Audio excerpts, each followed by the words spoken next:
All I right. will say before we start though, this show is about 60 minutes long, so we're already a third of the way through it.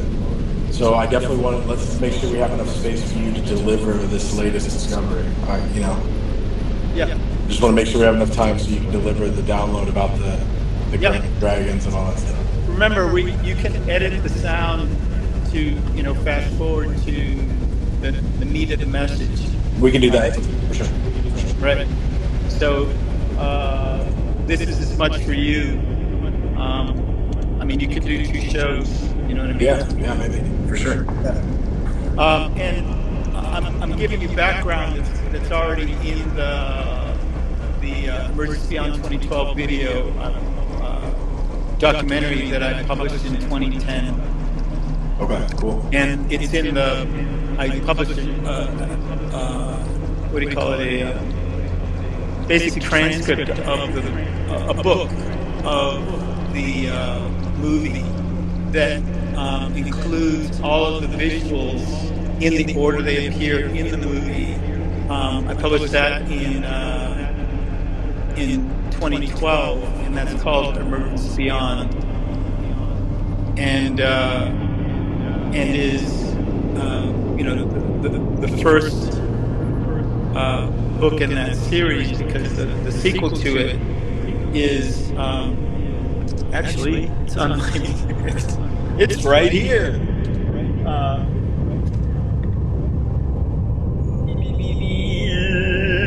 Nice. The Natural History of Life and Death. What the fuck is really going on? Excuse me. WTF is really going on here? Everything you really need to know right now about the Earth's natural subtle energy field and how to work it. And then Apocalypse, Ancient Greek, the disclosure of hidden knowledge, the lifting of the veil, Revelation, Emergence Beyond, Book 2. So I love making long titles, apparently. So what I was saying before, I just want to finish this part. The Venus has an 8-year cycle. It has a 584 day cycle. So it makes a pentagram over 8 years. So it goes 584 days, 584 days, 584 days, 584 days, 584 days over 8 years. And so my theory is that the center pentagram of the second site I discovered in Big Sur, in what's known as, I think it's called Pacific Valley, that whole plateau, just down the road from Jade Cove. And the center pentagram would be the 8-year cycle of Venus, and the outer pentagram would be the 60-year cycle of Jupiter and Saturn. And so what this says is that the people that built these sites were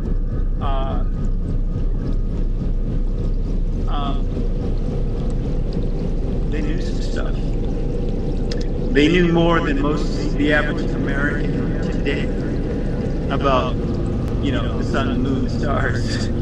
And it was so important to them that essentially they established these celestial observatories and maintained a community to support the continued observation of these celestial observatories over generations.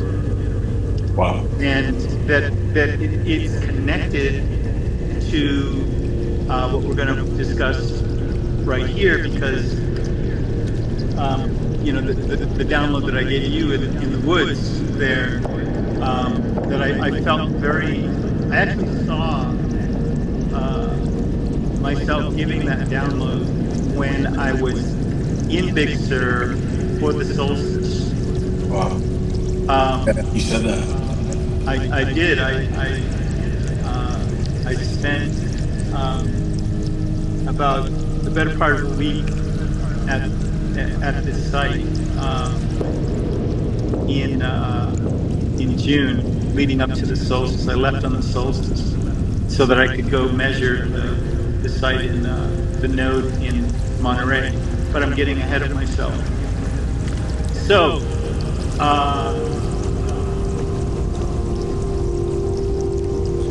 2 years after I discovered that pentagram site, I discovered a third site about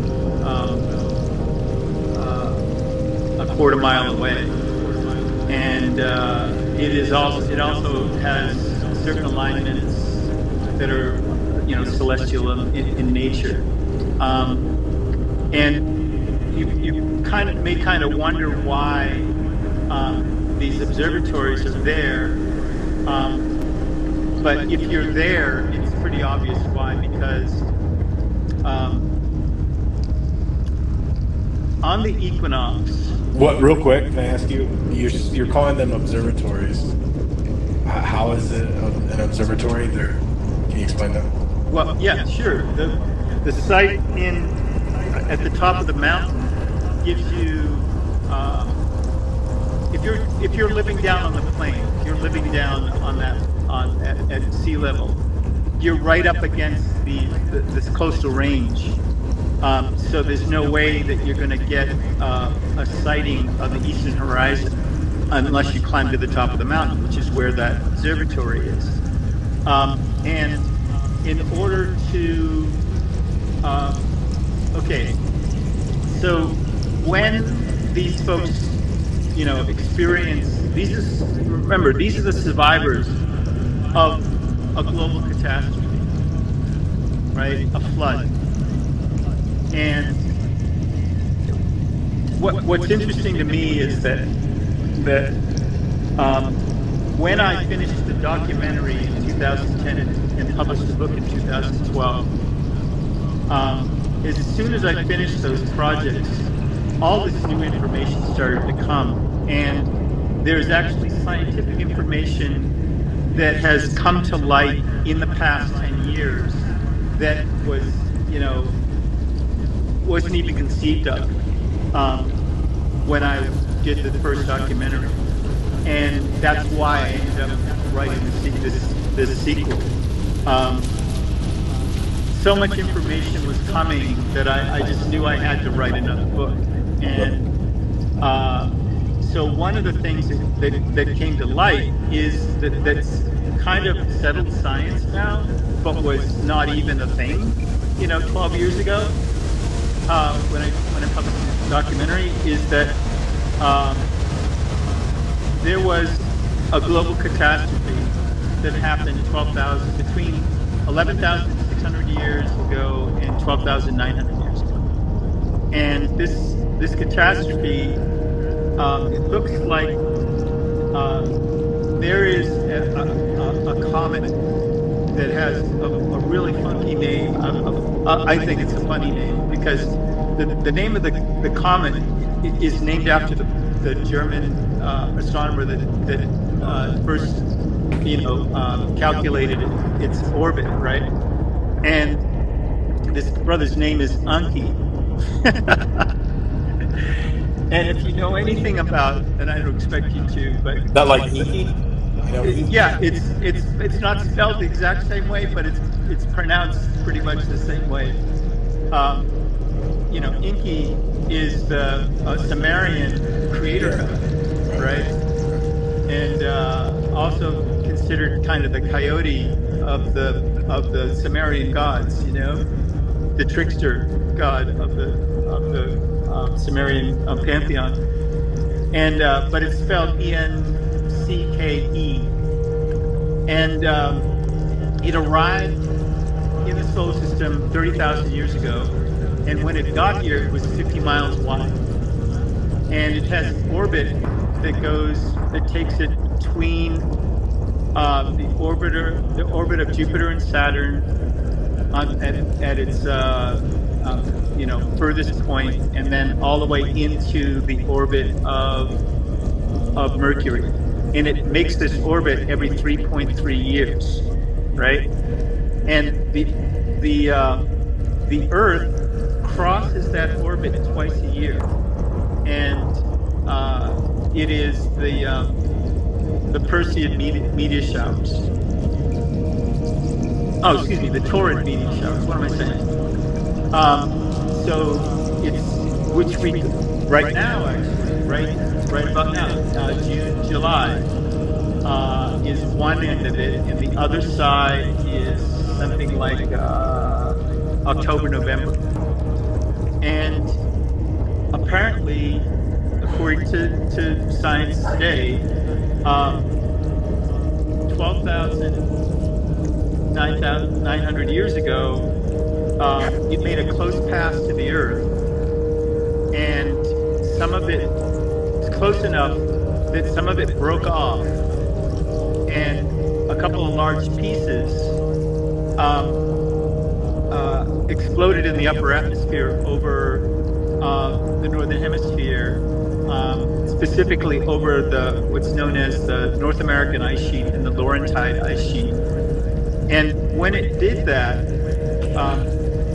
those ice sheets were pretty far along. They extended to southern Ohio. Chicago, New York, and Boston were under 2 miles of ice at the time. So it exploded in the upper atmosphere, went across Siberia, and eventually whatever was left landed in the Indian Ocean north of Madagascar and east of the mouth of the Tigris Euphrates.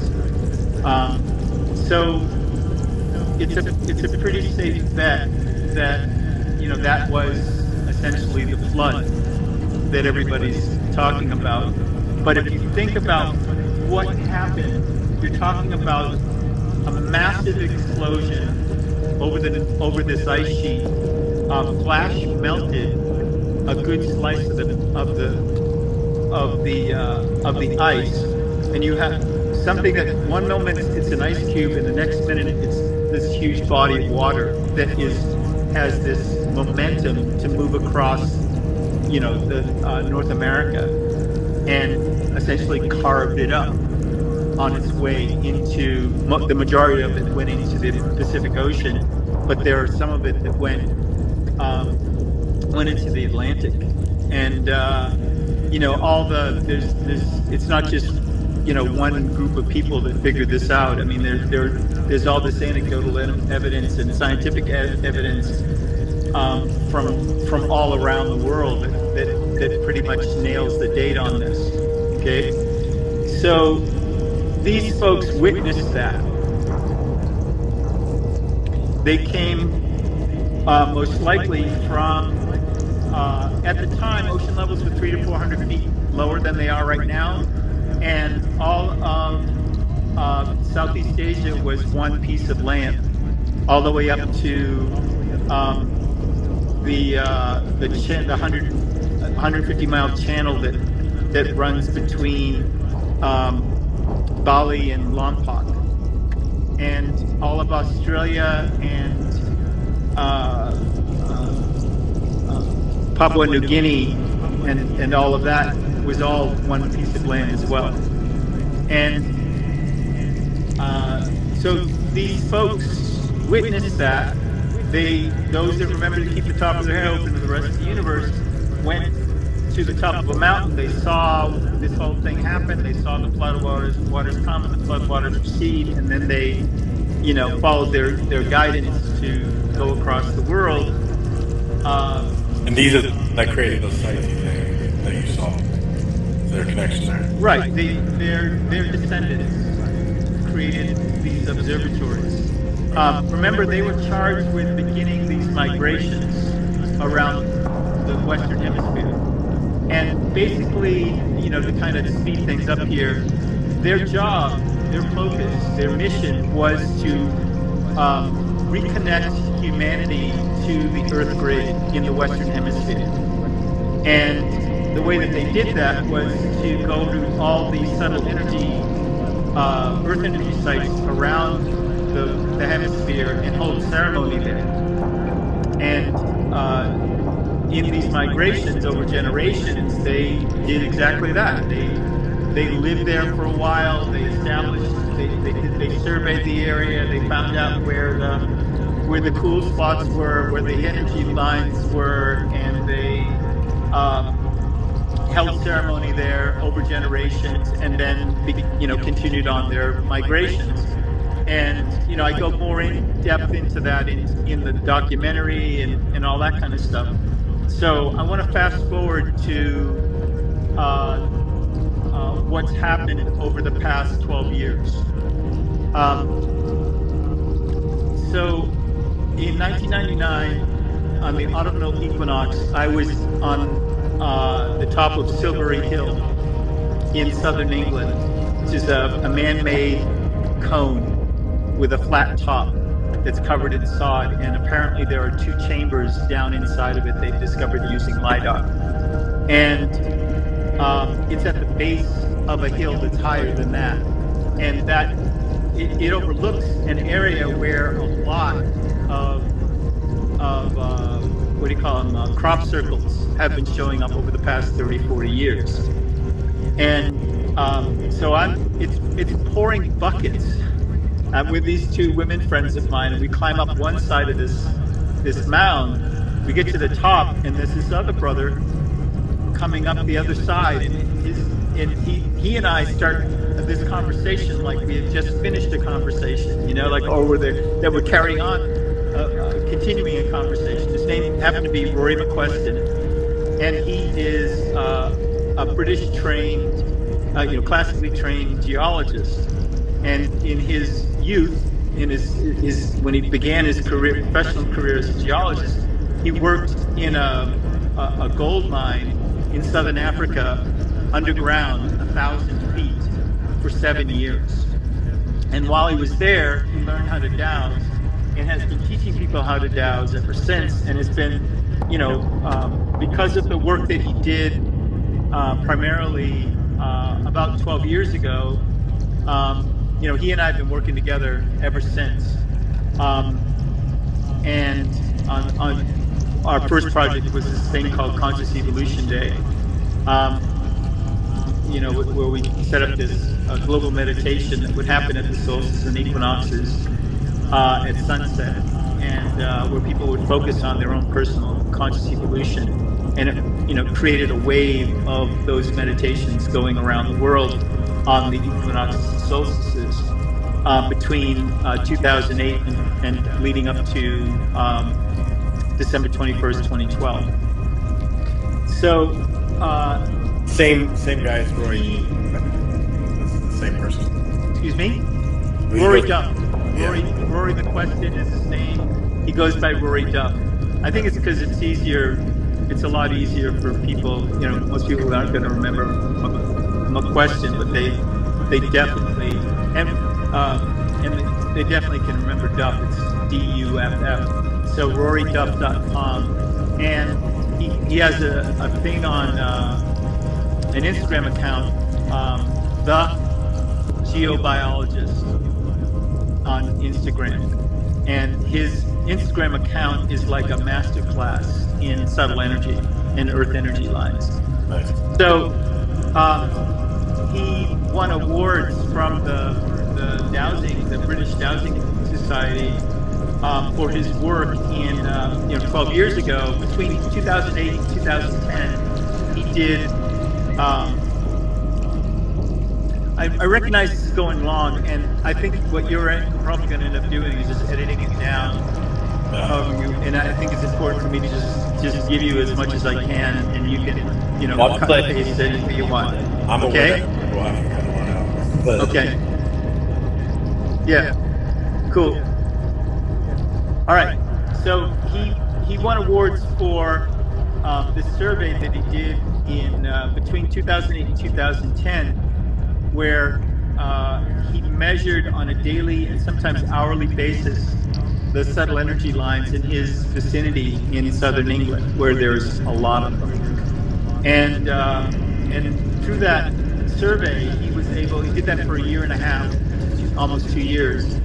And through that, he did the first comprehensive survey of the subtle energy system in England, but also the subtle energy system of the planet, because he was able to establish that there are these certain key four main points in the calendar year when all the ley lines of the planet, no matter what frequency they usually vibrate at, they all coalesce at the same frequency.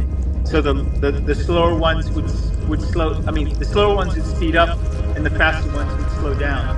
The slower ones are the larger ones that have the longest wavelengths, and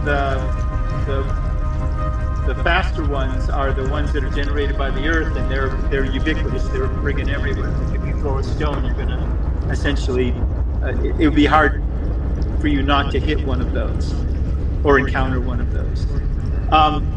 So he discovered that they for what we've come to call a harmony period at the solstice and equinoxes, that all the ley lines would resonate at the same frequency, would vibrate at the same frequency, and then Could you give? they would stay together. Could you give a quick description of what ley lines are? You bet. Yep, getting there. It's a lot of information. I recognize. This is what 22 years or more of actually it's 30 some odd years of information. That we're trying to deliver in what, an hour. Well, and the good thing is we have this technology where we can record, and people can play that stuff back and replay it so they understand, the salient points. So, subtle energy lines, ley lines, there's several different frequencies. I'm only going to be talking about in this thing about the ones that we've been working with. There are other people that study this stuff that have discovered other frequencies of subtle energy lines, and the three orders of lines that I'm going to be talking about have to do with what distinguishes them is their what generates them. Okay, so there's three main kinds: the ones that are generated by the Earth, the ones that are generated by the Sun, and the ones that are generated by the active galactic cores in our galactic neighborhood, of which there are 6 right now. But up until 2017, there were only 3 that were directly apparent on the planet. And the ones that are generated by the Earth are caused by, the core of the Earth rotating against its outer core creates friction, right? And that friction, one of the byproducts of it is a low frequency sound wave that radiates to the surface, and we experience that on the surface of the planet. We experience that as a line that is detectable by, I would guess there must be some scientific gadget that you could use that would detect that line. But the ancients used dowsing rods, and you can get so sensitive to the energy that you don't need rods. You just know. And everything that I'm telling you about this stuff is like we're rediscovering. The ancients, this was common knowledge, and the reason we know that is because they built their villages and cities and houses in alignment with this energy. And I've directly seen this when I went to I doused Chaco Canyon last Labor Day. What was that? 2021. And if you're unfamiliar, the Chaco Canyon runs northwest to southeast, and this solar energy line runs exactly through the canyon for miles, running, parallel or within it. And the oldest structures in the canyon, Pueblo Bonito, and the graveyard just outside of the Pueblo, are within the line. So whoever built it knew where they were putting it. Right. The second order of lines are the solar lines, and the solar and galactic lines are essentially the same. They're caused by the same dynamic, and it goes like this. So the sun radiates cosmic energy, what we call cosmic radiation, which is a shorthand for all of the alpha waves, beta waves, gamma rays, X-rays, and that kind of thing. It's all called all together. Full spectrum of it is called cosmic radiation.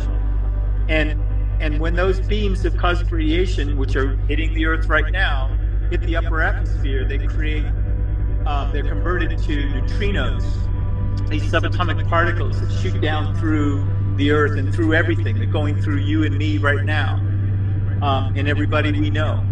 And eventually, they barely ever hit anything because they're so small and so far apart, and everything on the quantum level is so far apart. But eventually, when they get down to the core of the Earth, they hit something.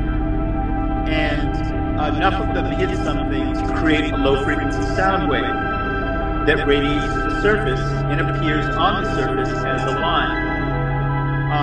Up until 2017, the width of the Earth-generated lines, low-frequency sound waves, were between 1 pace to 5 paces wide. The solar lines were between 10 paces and 30 paces wide. And the third order of line is the Emperor Dragon lines. What we call the Emperor Dragon lines, which I believe is from the Chinese, or at least Asian Feng Shui tradition. And those lines were until 2017. They were 50 paces wide, and they're caused by the same thing: beams of cosmic radiation coming from the galactic center of these 6 galaxies in our galactic neighborhood. When they hit the upper atmosphere, the same thing happens. They create streams of neutrinos that go down through the Earth and eventually create low-frequency sound waves at the core that radiate to the surface as these ley lines that were, up until 2017, were 50 paces wide. Okay? I know they were 50 paces wide because the first thing I ever doused with these copper angle irons that were a gift from my friend Nikki Stratton 5 years before. I'd never doused anything before, but in June of 2019, my friend Rory sent me an aerial, a Google Map photograph of this site in Big Sur that I was very familiar with. And it took me a couple of months to realize that he didn't know that in the foreground of that photograph was the archaeological site that I discovered in 1994. Wow. So he had marked up this photograph with a node that was a solar node, where 2 solar lines cross one another, and this new Emperor Dragon that came out of the ocean, the Pacific Ocean, and Jade Cove went up the mountain and went right through this node, and then it continues across America to the Atlantic Ocean, just above the North Carolina-Virginia border. And one of the things about these ley lines is, remember that they're sound structures created by low-frequency sound waves, right? So, for some odd reason, they run in pairs. So if you discover one of them, it has a twin at some distance, depending what the source of it is, that runs parallel with it. So the Emperor Dragon lines, for the most part, as far as I can tell, they're usually between 50 and 70 miles apart, running parallel around the world, or at least they were.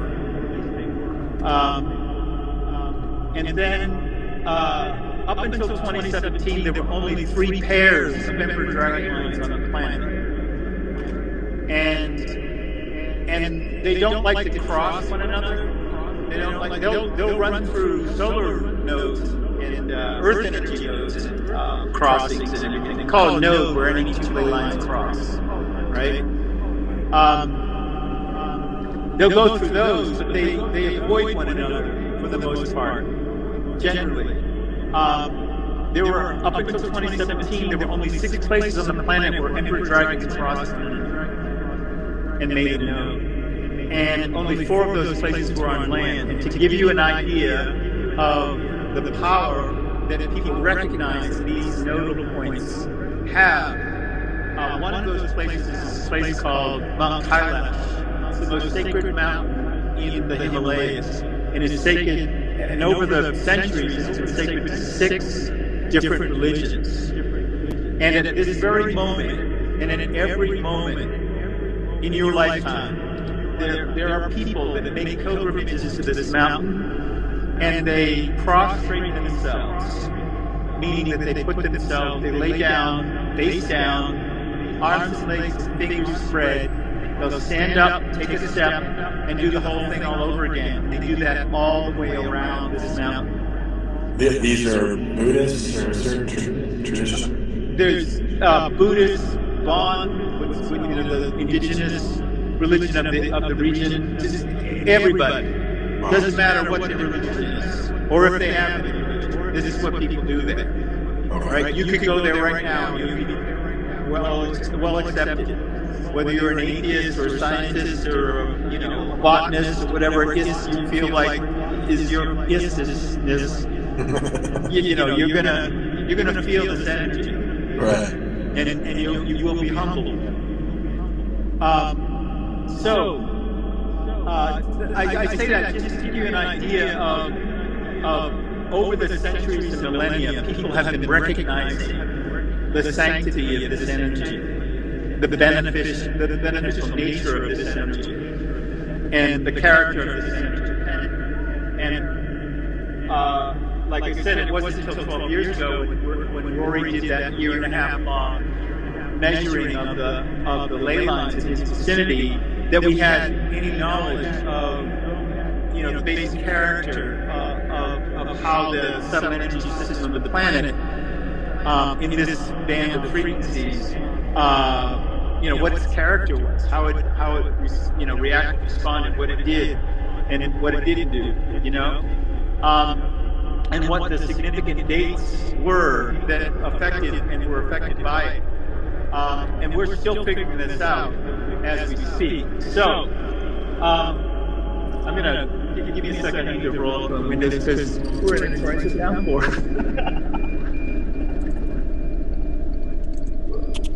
Well, you're listening to 91.9 WDRT Radio Free Space Bro Show. David, he's giving us the lowdown on Say something. and ley lines, these Emperor Dragon lines specifically. Because there we go. Whenever I turn this on, it goes to the car and that. Bad about that. So,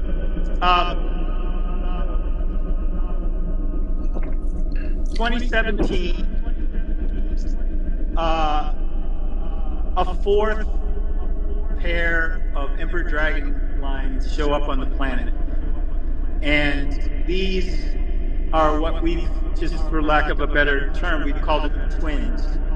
And it's a pair of lines that goes pole to pole. Goes from the North Pole to the South Pole and back, and splits the pole. It doesn't go through the pole, it splits it.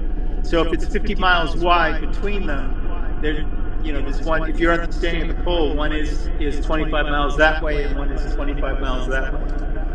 And as it happens, it actually goes through the Western Hemisphere and crosses down through Quebec and down through, I think, Pennsylvania and Virginia and a little bit into North Carolina, and then goes into the Atlantic Ocean and goes down to South America and passes through Peru. And when it's in Peru, and then it goes into the ocean again, and goes around the world and comes up that way. When it goes through Peru, it forms, it kind of brackets an Emperor Dragon node where two Emperor Dragon lines cross in Peru, and it does the same thing that it does at the poles. 25 miles this way, 25 miles that way. It kind of sandwiches that node. So it's the only place on the planet that I know of where there are 6 Emperor Dragons in the same vicinity. Wow. Yeah, but for us in America, there's something really cool that's happening right now. So between 2017 and 2019, 2 more Emperor Dragons showed up on the planet.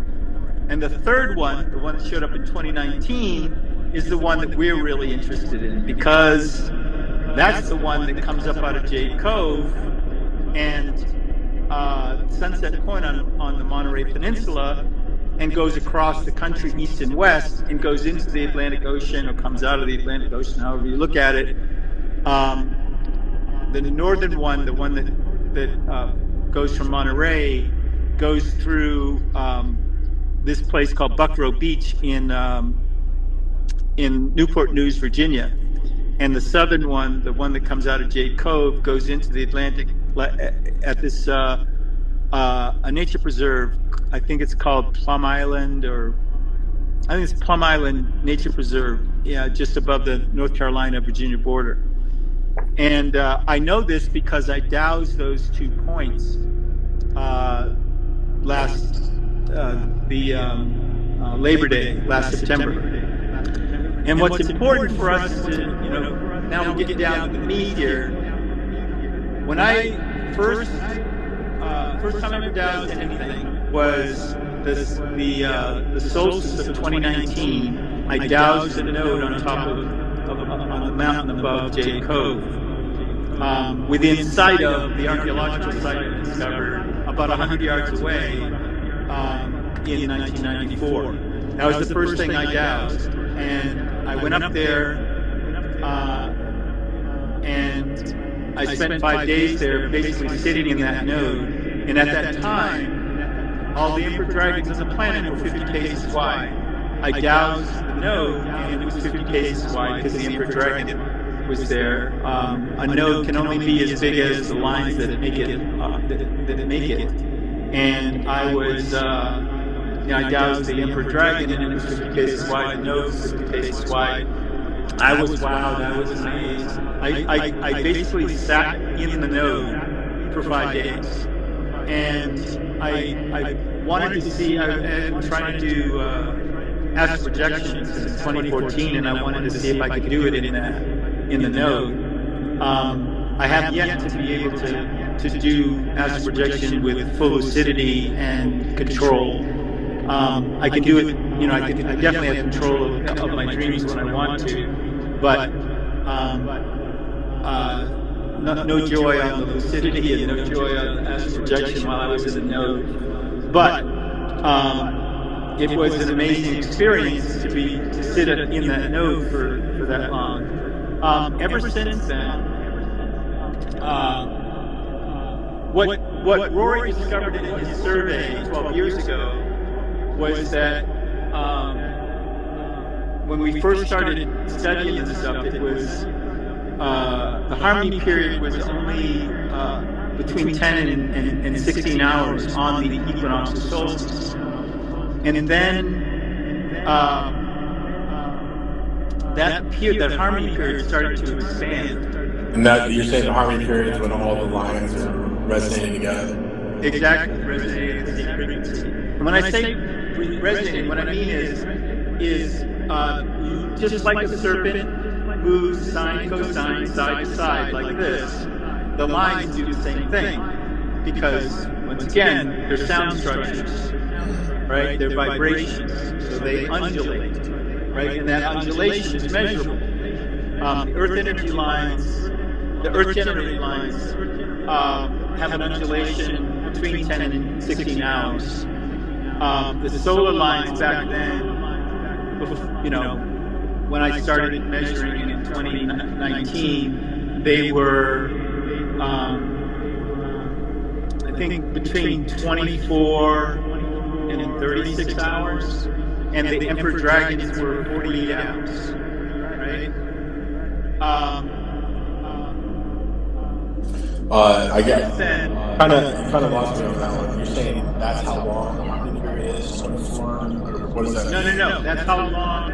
That's what their vibratory frequency is, right? So they move side to side. If it's 48 hours, if it's an Emperor Dragon, it's got a period of 48 hours, right? It moves to the right 24 hours, and then it moves to the left 24 hours, right? Making it a full undulation over 48 hours, right? If it's an Earth-generated line, it has a period of, like, let's say it's 16 hours, it moves 8 hours to the left and then back 8 hours to the right, making up a whole period of 16 hours, right? The solar lines, if they're, let's say they're 24 hours, or 36 hours, 24 hours, they move 12 hours to the left, 12 hours to the right? But during the harmony period, the Earth energy lines would slow down to match the 24-hour period, and the Emperor Dragons would speed up until 2017. Once these three new pairs of Emperor Dragons showed up between 2017 and 2019. Wow. Right. And so what this says to me, I mean, the cause of that, I would say, is that the solar system has been moving above the plane of beyond the plane of the central plane of the galaxy, right? And the closer it is to the center line of the central plane of the galaxy, the more debris there is between the center of the galaxy and where we are. So that right now you can't see the center of the Milky Way galaxy directly because there's so much dust in the way. Visually in the night sky right now, go outside, look up, you can't see it. They say it's a supermassive black hole too, don't they? Right. But when did they discover that? I don't know. Sometime within the past 5 years. Okay, gotcha. Right? And the reason they were able to do that is because there's not as much dust between us and there anymore, and our equipment has gotten better to see through all that dust, right? But we still have no visual, direct visual, eyeball of the center of the Milky Way galaxy. We can see the center of other galaxies because we're not right on the plane, right? So we're just above, we're just passing up above or below, depending on what your perspective is. And the Earth, the solar system, takes approximately 250 million years to go make one orbit around the center of the Milky Way galaxy. And it has made, in its 5 billion year history, it's made about 17 orbits. We're on the 17th, I think, right now. And each time it goes around, it spends time going above, and then below, and then above, and it makes like 3 of those every orbit. I saw the science recently showing that during the orbit it goes above and below. I've seen science showing that. Right. Hold on a second. Yeah. Gotta do a little rain protection. I should have done wind. All right. Close this. Yeah. So they're going around the galaxy, but they're going above the plane, below the plane, while they're going around. That's what you're saying. Yeah. They are We, all of us. Solar system we're talking about. All the planets together, going around the sun, going up and down as it's going around. Now, when we do that, at various times, there's more dust between us and the center of the Milky Way galaxy. And apparently, we're just coming out of a giant dust cloud, and that's why these 3 new emperor dragons have shown up. 3 new emperor dragon pairs within such a short amount of time, within 3 years. Is it because of the dust, or is it because there's less dust? It's because of less dust that we're able to see this stuff, right? Or these things have been able to show up. And they're becoming more intense. It turns out that all the emperor dragons, except one, has a period of 48 hours. The one has a period of 72 hours. And guess which one that is? Coming through the States. Exactly. Remember that before 2017, there were no emperor dragons in North America. And now there are 2 pair. And they cross one another in Virginia. And they make a hashtag, a giant 50-mile square hashtag in the state of Virginia, in the middle of the state of Virginia. Wow. And I know this because I doused all 4 points last September. Can you say where? Is there a town out there, or what? Oh, there's several towns because it's 50 miles square, man. Is there any marker? Just the middle of Virginia? Yeah.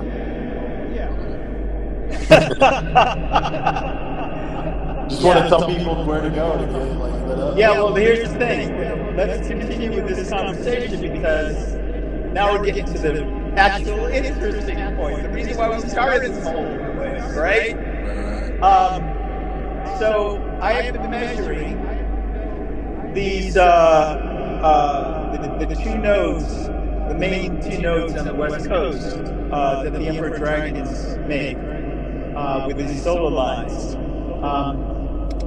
The one that's above Jade Cove, Big Sur, and there's another one on the Monterey line, 7 miles from Sunset Point, right across the street from just south of the Monterey Airport.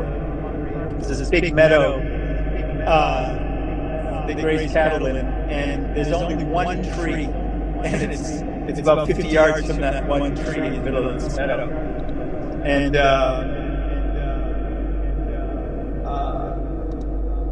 there's 2 solar lines and an emperor dragon and the emperor dragon runs through it.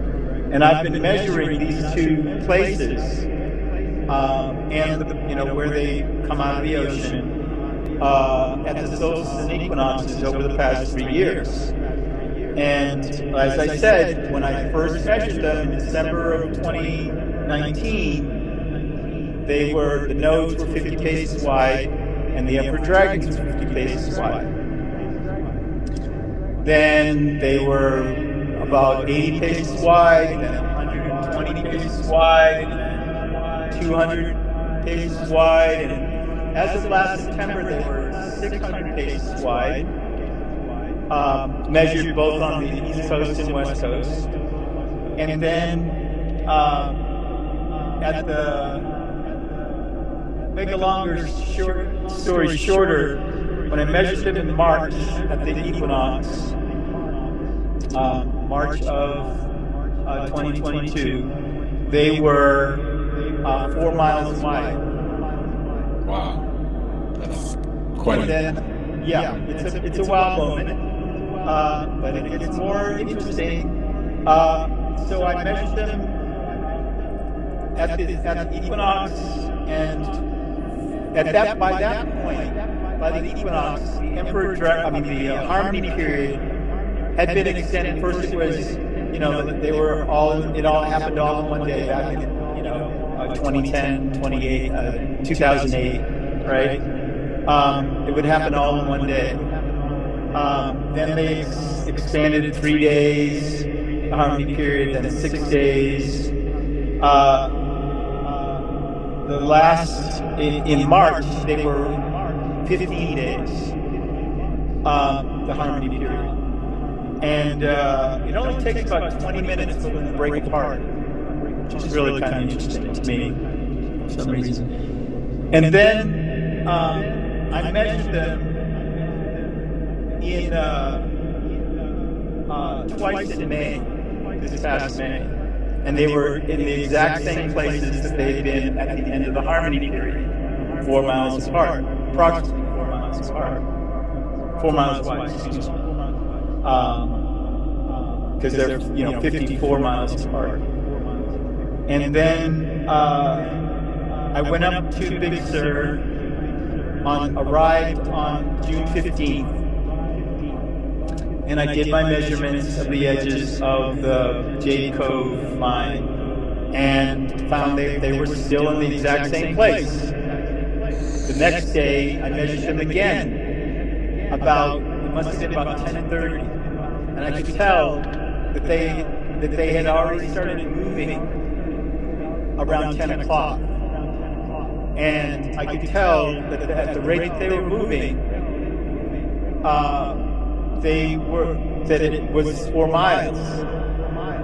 They were moving at a rate of 4 miles a day. And the next day I measured it, and sure enough, they were 4 miles further, wider. And then the next day I measured every day, and every day they were 4 miles wider. I went up to, on the solstice, I measured them again. They were still growing 4 miles a day, and I went up to the Monterey line, and sure enough, they had covered the same distance. And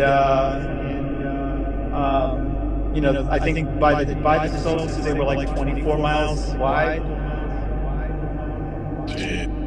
Yeah, and you're doing this with your copper dowsing rods, right? Exactly, on the ground.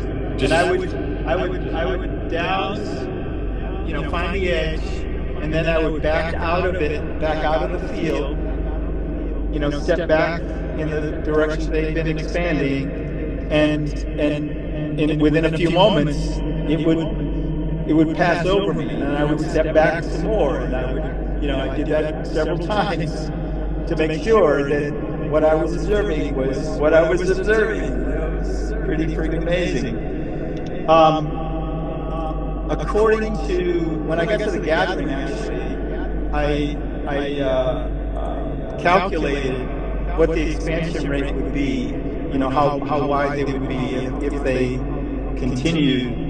And I calculated that by the 28th of June, the southern edge of the Monterey line, the northern edge of the Big Sur line, that they would overlap one another. And apparently that's what happened. I haven't been able to do a direct observation. I'm about to in a couple of days, which is what I'll get to in a minute. But I also calculated that because these two lines on the west coast are 54 miles apart, I calculated that if they continued to that rate of expansion of 4 miles a day, the center line of both lines would overlap one another on July 11th. But that said, as soon as I got out of the gathering, I called, I texted Rory to kind of update him. I sent him my calculations of the expansion rate of the subtle energy field of the planet, and I asked him what his observations were with regards to the harmony period, and he said that he measured it, and 3 other people did it too, that the expansion, that the the harmony period ended on the 8th of July, which happened to be the day that I came out of Gavin. And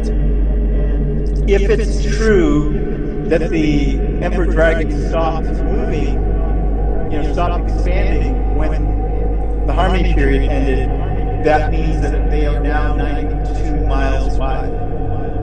So they only expand during the harmony period? Apparently. I will find out when I go. So he also sent me, because I'd asked, knowing that I'm on this journey, I'm going to the East Coast right now. Excuse me.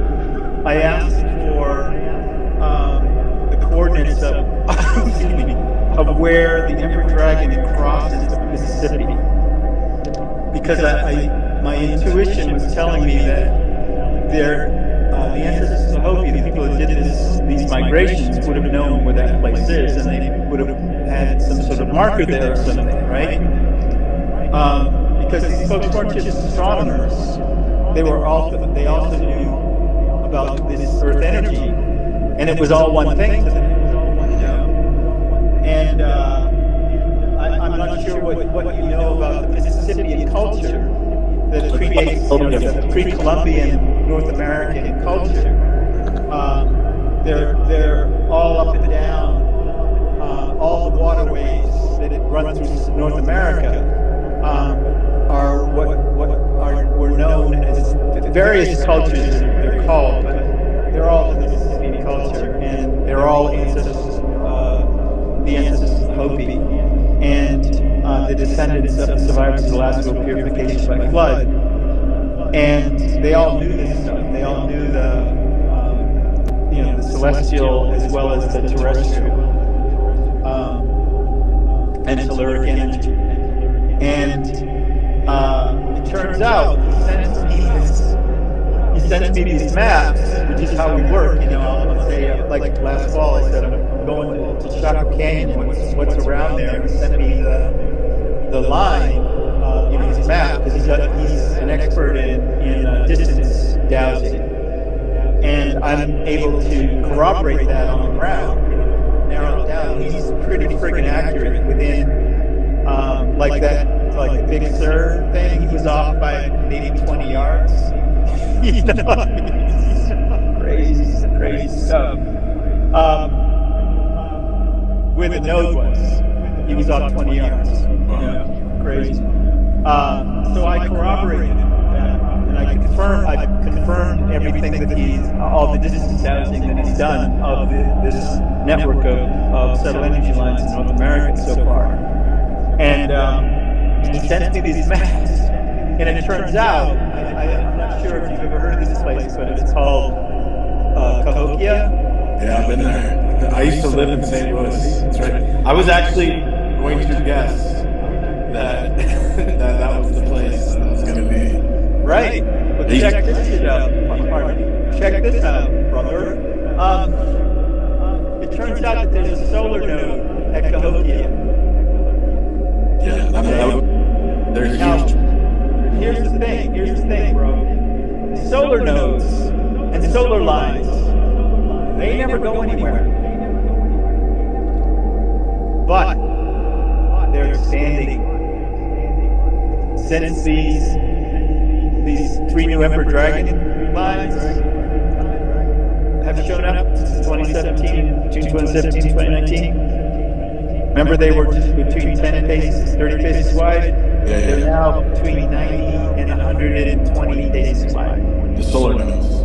The solar lines themselves, and thus the solar nodes themselves. So when the solar lines are expanding and these Emperor Dragons are they expanding in both directions? Like, do you understand what I'm saying? Is the line like going north and south at the same time? Well, they're not all running north and south. They run in all different directions. Well, as it expanding in all directions, that's what I'm saying. Yeah. No orientation to the forward directions. No orientation. Because they run in all different directions. Like a circle, basically getting bigger and bigger on all sides, like that.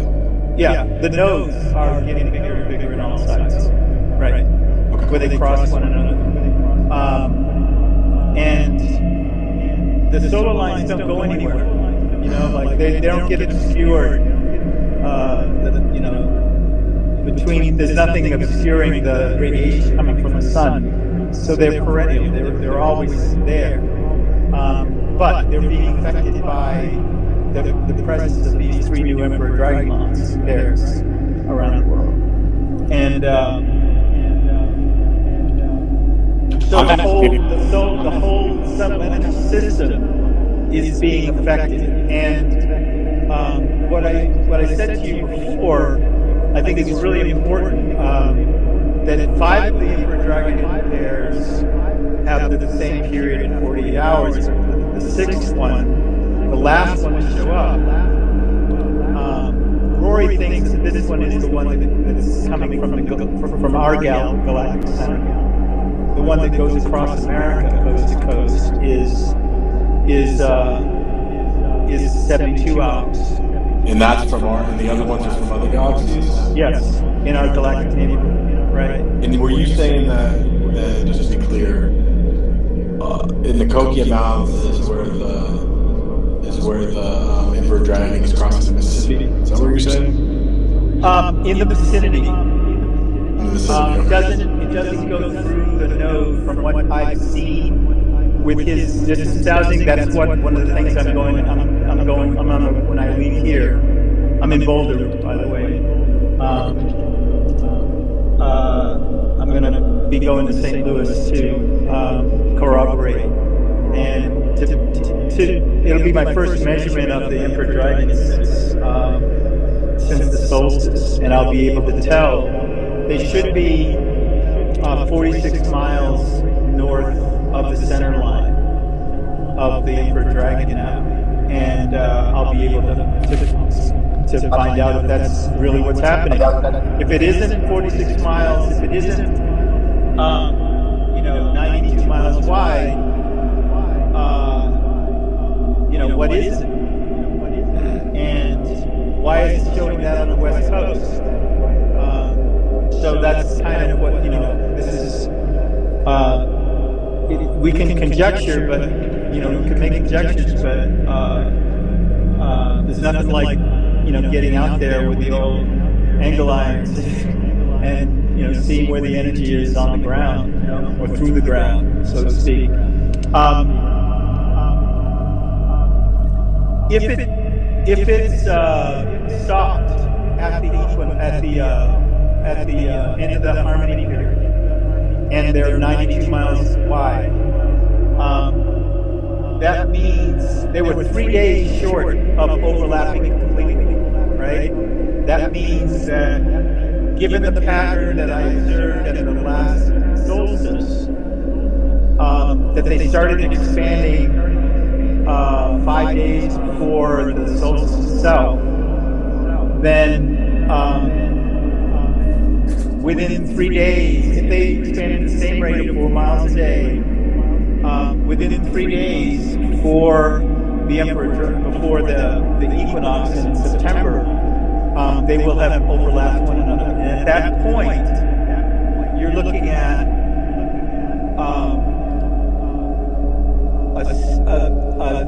a subtle energy line, a sound structure that will be a swath 150 miles wide across America.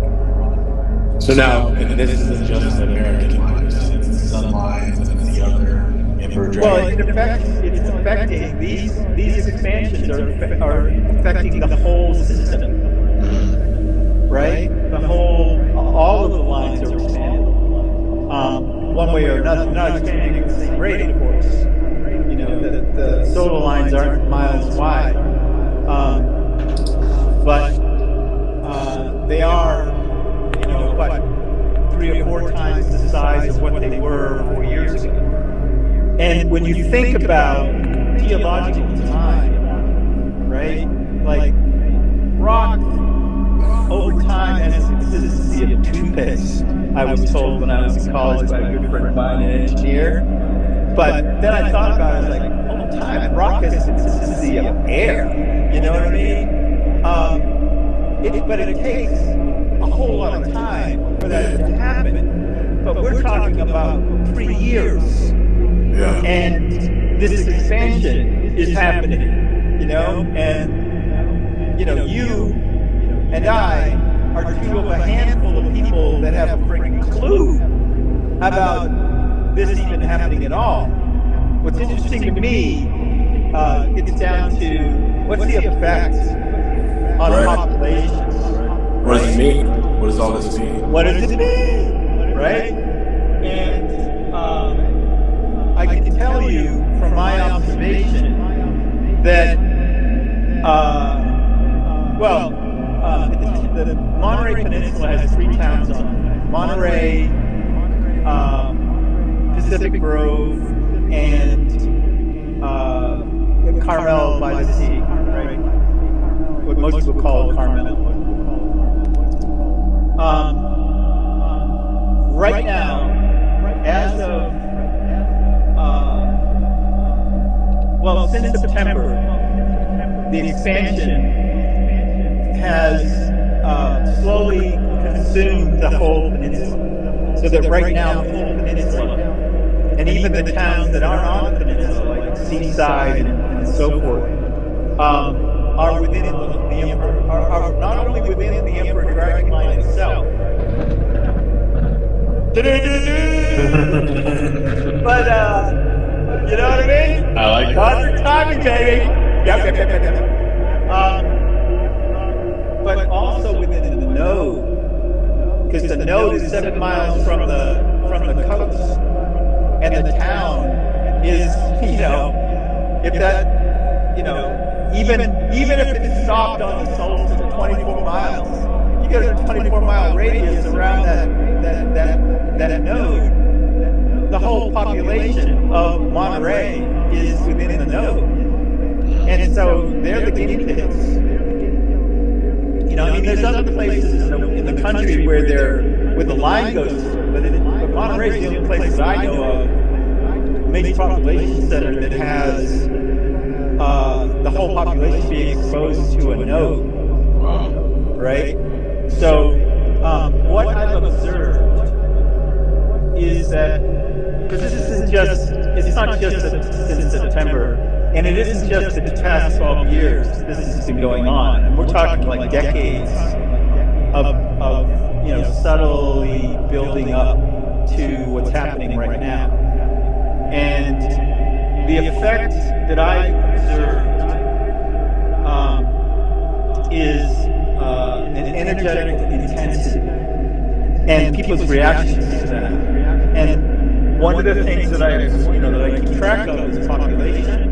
The population numbers, the number of incarnate souls on the planet right now. I've been monitoring that since there were 5 billion people on the planet in the early 90s, because I was somehow really curious about what would happen when the number of incarnate souls matched the base frequency of the Earth at 7.83 hertz, or 7.83 vibrations per second, right? And that vibrations per second, that what's known as human resonance, is caused by the 3,000 to 4,000 lightning strikes that happen on the Earth every day. Right? It rings the bell of the planet, and the aggregate is this vibratory frequency of 7.83 vibrations per second. And by weird coincidence, our optimum meditative state is when our dominant brainwave pattern is between 6 and 8 vibrations per second. So that when our brainwave pattern is in harmonic with the base frequency of the Earth, we are in the optimum meditative state. And the best use, like in answering what is the best use of this information, right? When we are daydreaming, we call daydreaming. I consider daydreaming a spiritual practice, right? And then what makes it a spiritual practice is when you recognize that you're daydreaming, and you continue to daydream consciously, right? You stay in that same vibe consciously. The best use of this information is more daydreaming, more self-induced trance state. The best thing about daydreaming is if you have trouble going to sleep, what you can do, because your breath rate regulates your brainwave pattern, if you breathe 7 breaths per minute, your brainwave pattern, your dominant brainwave pattern will be 7 cycles per second, right? 7 vibrations per second. If you breathe 5 breaths per minute, you'll go into what's called the delta state, unconscious. You'll go unconscious. So if you have trouble going to sleep, all you have to do is bring your breath rate down below 6 breaths per minute, and you'll go unconscious. But if you want to make the best use of this information, you want to practice breathing 7 breaths per minute. But you don't have to count. You just drop it in daydreaming with your eyes open. You're not going to go unconscious. You're going to, go into the state where everybody knows it, everybody does it all day long, right? Whether you're reading a book or watching television or whatever, you're or what we call spacing out, spacing in, you're in that optimal meditative state. And when you're in that optimal meditative state, you have direct access to what's known as the Akashic record, the entire history, herstory, artistry of the universe, past, present, and future. All right? Excuse me? Yeah, our best ideas come to us when we're in that state, unfiltered from our higher self or unconscious self or whatever, superconscious self, whatever you want to call it, however we want to cut the pie, So what I found I've come to realize that I'm probably the most exposed person in the Western Hemisphere to this energy because of these studies that I've been doing at the solstices and equinoxes and all these nodes and within the lines and so forth. And I found that when I go to just the line, just to the Emperor Dragon, I don't have to go to the node. Within 15 minutes or so, I'm in a creative trance state. Right? I'm composing, I'm writing, I'm painting, I'm drawing. You know what I mean? And it's really easy to get into that place. Another best use of this information is use it preferably with your own body. Like so, toning, oming, singing, and while you're singing, you're going into a trance state. And whatever comes to you is, you talking to you.